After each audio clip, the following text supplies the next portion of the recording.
Hello, everyone. Welcome back to Voice of Crypto's weekly live session. These special episodes that we do with the BitBlonde, that is Emily.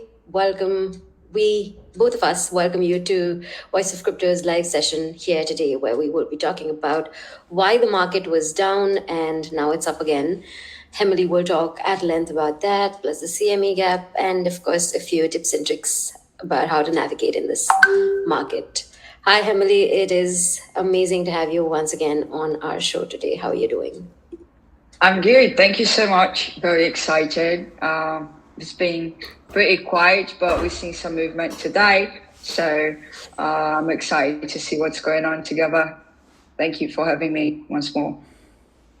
Absolutely. It's our pleasure to have you here today once again. And on these Wednesday live sessions, we decode the market, take a look at the market from a technical point of view.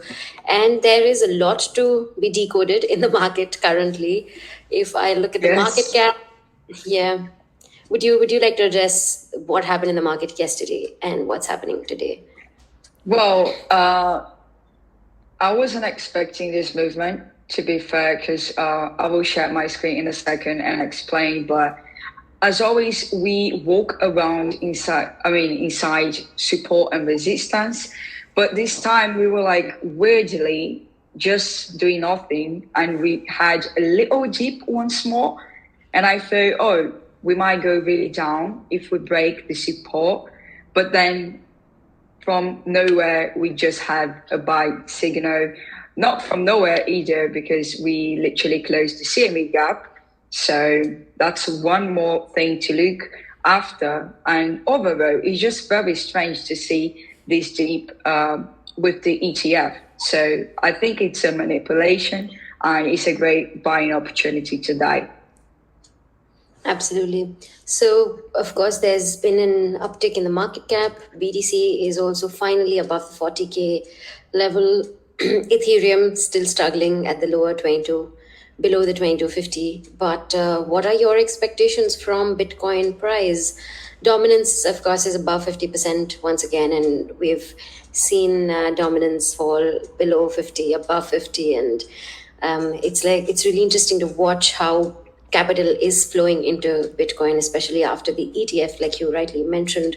So what will be your, let's say, top expectations from the two top coins, cryptocurrencies, that is Bitcoin and Ethereum, in this week? I'm definitely for this week expecting, at least for the next coming days, Bitcoin to bounce back to 42K at least. So let me try to share my screen. Okay, maybe we should go first to the dominance. To the CME gap, sorry. So yeah, we literally filled the gap. So it would be nice to see 44, right? Somewhere around here, 44, 45.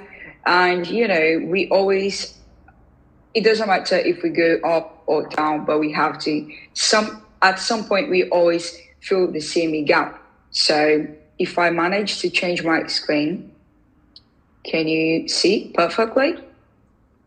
Yes.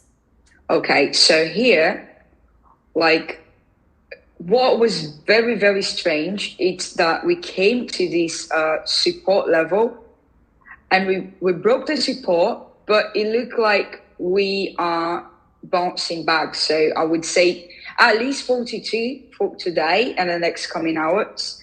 But would be great for the weekly to close somewhere around 44, 46, because even if we go lower, we have to come somewhere around, what the resistance is. So for me, not financial advice, okay? I'm not managing to get the circle here. But anyways, on my point of view, this is definitely a buy signal for Bitcoin.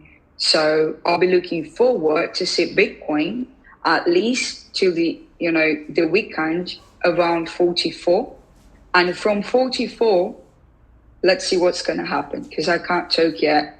But on the other side, it's a very, very clean buying zone to 42 at least, and then 44 So I'll just move my stop loss a little bit to protect myself. But even to break down below again, we have to test support and resistance all the time. Ethereum, it's pretty much the same. Well, it's a little bit boring, and honestly, it's a little bit boring on Ethereum. But it would be nice to see Ethereum somewhere around 2,500, and I think it's likely to happen this week as well. As we always, have to look for support and resistance levels.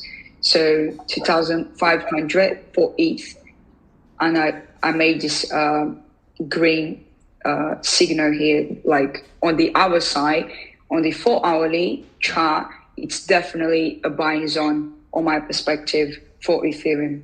So Bitcoin and Ethereum looking pretty good to go today into the buying zone. And it was a little bit exhaustive, to be fair, to wait for these trades. I was tired, but it's so strange. It's very, very strange, really, to see this drop during the ETF announcements. Very strange.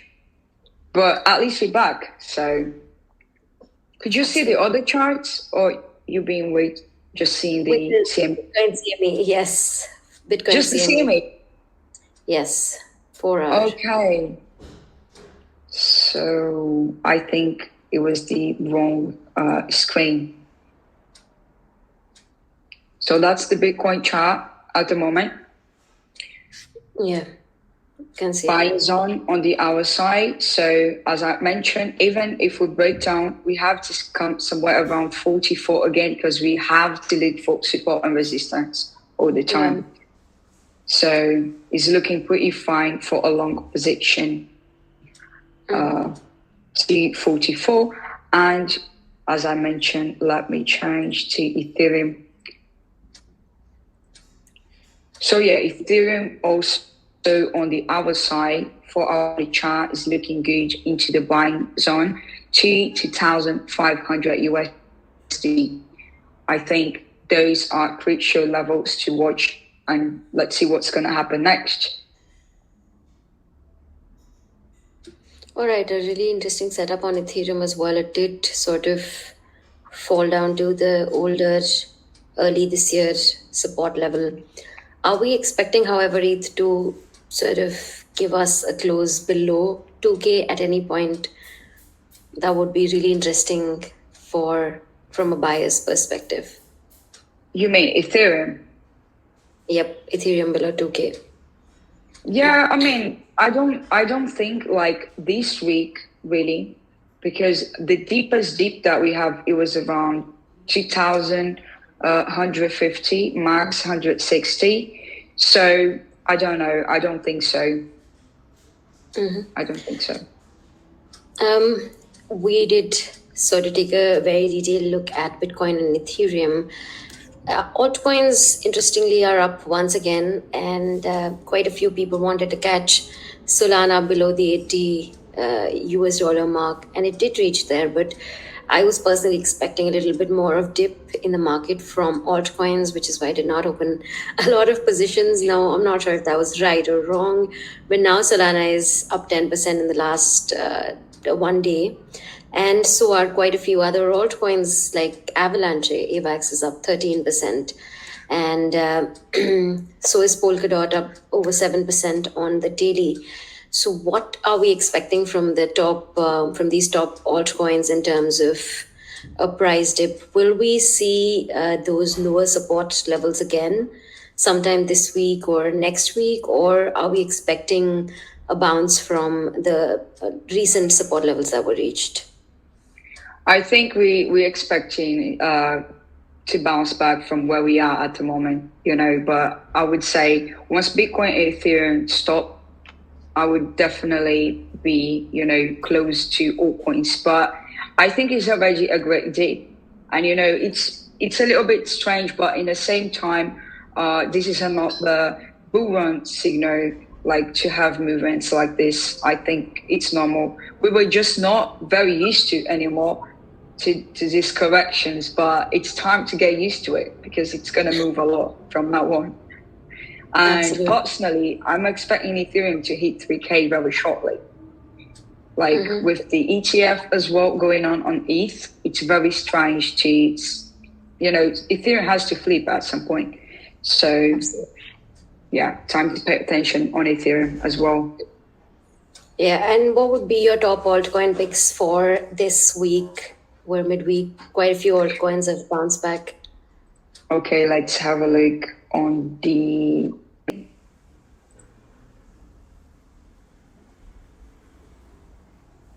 We're pretty neutral today at the fair and Greedy Index, which is great. A lot of things going on the community, and meme coins are pumping like crazy. Meme AI pumping as well. Manta, I've heard a lot of this altcoin, but personally not trading yet. So what would it be? I would be looking into the 7 days percentage to the deepest. Solana is in a great buying zone, by the way, has been down 40%. So yeah. I don't think that we're going to go lower, and we could potentially see, Solana coming up at least to 100, hopefully. What else? Matic is a good one as well. A lot of things on Polygon, a lot of projects.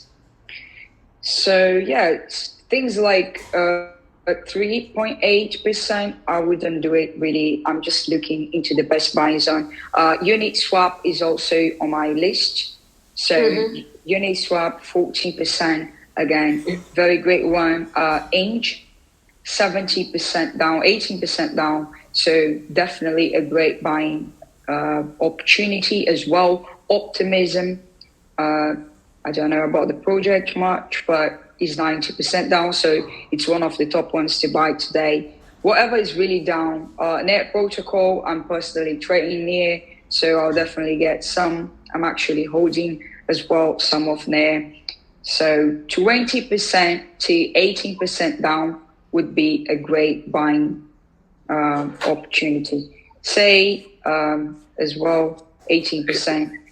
So any of those on a 7 day that is around 14 to 20% down, I would definitely get it. Okay. That pretty much sums it up for alts as well. All in all, what sort of signals should we be looking at from a macro perspective in terms of trading in the short term? Because I do feel that the narrative would change as we approach halving. But for now, for let's say another crypto market, should we be looking at before trading? None of news based, of course. And I think we have to watch what Bitcoin and Ethereum is going to do first this week. So then we can take some, decisions on all coins, because honestly, they just move when Bitcoin completely stop and everybody take profit from Bitcoin to inject to all coins. So I think waiting first and looking into great projects, anything related to AI and exciting things, top altcoins, or even meme coins. But to trade meme coins, you definitely have to make profits first, because that's extremely risky. So yeah, don't do that. Well, thank you so much for all of that, Emily. Any closing thoughts before we wrap today's session? Welcome. I mean, I'm just waiting. Really, it's all up to Bitcoin. We're all waiting on Bitcoin to see what we're gonna do next. Absolutely, couldn't agree more. Lovely chat as always, and thank you so much for those amazing insights. We will be here at Voice of Crypto monitoring Bitcoin price action really carefully, and watch out for the next live session on Wednesday with the THEBITBLOND and Voice of Crypto. So stay tuned for that, and in the meantime, keep following us, keep following Emily. Big shout out to you, Emily, for joining us each week. Thank you so much. Yes, guys, hit the like button, share, and let's see on next Wednesday what's going to happen. Lots of profits. Take care. Hopefully up, and up from here. That's all we say. We're very early anyways. Thank you so much. Yes, without a doubt. Thank you so much. We'll see you next week. Bye-bye.